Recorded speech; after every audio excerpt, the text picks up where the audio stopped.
ಕೇಂದ್ರ ಸಚಿವ ಎಚ್.ಡಿ. ಕುಮಾರಸ್ವಾಮಿ ಅವರು ಅದ್ಯಾವ ಕೈಗಾರಿಕೆ ತರುತ್ತಾರೋ ತರಲಿ, ನಾನು ಮಳವಳ್ಳಿ ಕ್ಷೇತ್ರದಲ್ಲಿ 400ರಿಂದ 500 ಎಕರೆ ಜಾಗ ನೀಡಲು ಸಿದ್ಧ ಎಂದು ರಾಜ್ಯ ಮಾಲಿನ್ಯ ನಿಯಂತ್ರಣ ಮಂಡಳಿ ಅಧ್ಯಕ್ಷರಾದ ಶಾಸಕ ಪಿ.ಎಂ. ನರೇಂದ್ರ ಸ್ವಾಮಿ ಘೋಷಿಸಿದ್ದಾರೆ.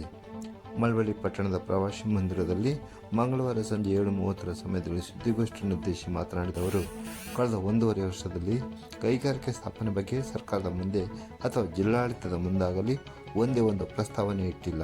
ನಿರ್ದಿಷ್ಟವಾಗಿ ಇಂತಹ ಕೈಗಾರಿಕೆ ತರುತ್ತೇನೆ ಎಂದು ಹೇಳಿಲ್ಲ. ರಾಜ್ಯ ಸರ್ಕಾರ ಜಾಗ ಕೊಡುತ್ತಿಲ್ಲ, ಸಹಕಾರ ಕೊಡುತ್ತಿಲ್ಲ ಎನ್ನುತ್ತಿದ್ದಾರೆ.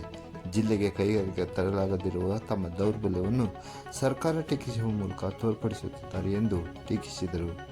ಜಿಎಸ್ಟಿ ಪಾವತಿಯಲ್ಲಿ ಕರ್ನಾಟಕ ಮೊದಲ ಸ್ಥಾನದಲ್ಲಿದ್ದರೂ ಕೇಂದ್ರ ನೀಡಬೇಕಾದ ಹಣದಲ್ಲಿ ಕೊನೆ ಸ್ಥಾನದಲ್ಲಿದೆ. ಶಿಕ್ಷಣ ಸಂಸ್ಥೆಗಳಿಗೆ ನೀಡಬೇಕಾದ ಅನುದಾನವನ್ನು ನೀಡದೆ ವಂಚಿಸಲಾಗಿದೆ. ಎಷ್ಟು ಉನ್ನತ ಶಿಕ್ಷಣ ಸಂಸ್ಥೆಗಳು ರಾಜ್ಯದಲ್ಲಿ ಸ್ಥಾಪನೆಯಾಗಿದೆ? ನಮ್ಮ ರಾಜ್ಯಕ್ಕೆ ಕೇಂದ್ರದ ಕೊಡುಗೆ ಏನು ಎಂದು ಅವರು ಪ್ರಶ್ನಿಸಿದರು. ಡಿಸೆಂಬರ್ 21ರಂದು ಪಟ್ಟಣದಲ್ಲಿ ಪ್ರಜಾಸೌಧ ನಿರ್ಮಾಣಕ್ಕೆ ಮುಖ್ಯಮಂತ್ರಿಗಳು ಶಿಲಾನ್ಯಾಸ ನೆರವೇರಿಸಲಿದ್ದಾರೆ. ಅದೇ ಸಮಯದಲ್ಲಿ ಸಾಧ್ಯವಾದರೆ ಪತ್ರಕರ್ತರ ಭವನಕ್ಕೂ ಸಹ ಶಂಕುಸ್ಥಾಪನೆ ನೆರವೇರಿಸಲಾಗುವುದು. ನೀರಾವರಿ ಯೋಜನೆಗೆ 800 ಕೋಟಿ ರೂಪಾಯಿ ನೀಡಿರುವ ಮುಖ್ಯಮಂತ್ರಿಗಳಿಂದ ಮಳವಳ್ಳಿಯಲ್ಲಿ ಬೃಹತ್ ಸಮಾರಂಭ ಆಯೋಜಿಸಿ ಪೂರಿಗಾಲಿ ಹನಿ ನೀರಾವರಿ ಯೋಜನೆಗೆ ಚಾಲನೆ ನೀಡಲಾಗುವುದು ಎಂದು ತಿಳಿಸಿದರು. ಜಿಲ್ಲಾ ಉಸ್ತುವಾರಿ ಸಚಿವರಾದ ಎನ್. ಚೆಲುವರಾಯಸ್ವಾಮಿ ಈ ವೇಳೆ ಹಾಜರಿದ್ದರು.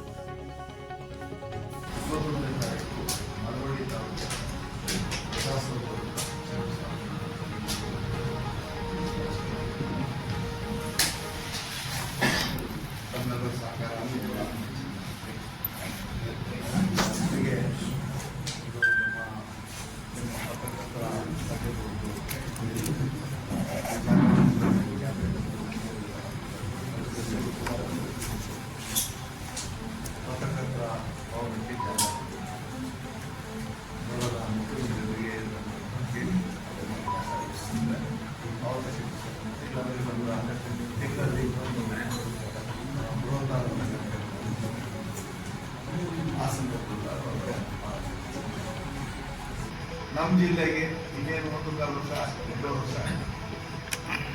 ಏನು ಪ್ರಯತ್ನ ಕೈಗಾರಿಕೆ ಸ್ಥಾಪನೆ. ನಾನಿವಾಗ ಒಂದು 400ರಿಂದ 500 ಎಕರೆ ಪ್ರದೇಶದ ಅಂತ ಕೊಡ್ತಾರೆ. ಅವ್ರು ಯಾವ ಉದ್ದಿಮೆ ತರ್ತಾರೆ? ಹೈವೇ ಕನೆಕ್ಟಿವಿಟಿ ಆಹ್ವಾನ ಮಾಡ್ತಾರೆ. ನಮ್ಮ ಸಂಸದರು ಕೂಡ ಅವರೇ, ಕೇಂದ್ರ ಸಚಿವರು ಕೂಡ ಅವರೇ, ಅವ್ರಿಗೆ ಸಂಪೂರ್ಣ ಸಹಕಾರ. ನಾವು ಜನಪ್ರತಿನಿಧಿಗಳಾಗಿರೋದು ಕಿತ್ತಾಡಕ್ಕೆ ಮಾತ್ರ, ಅಭಿವೃದ್ಧಿಗೆ ಜನೋಪಯೋಗಿ ಕೆಲಸಕ್ಕೆ ನಾವು ಜವಾಬ್ದಾರ.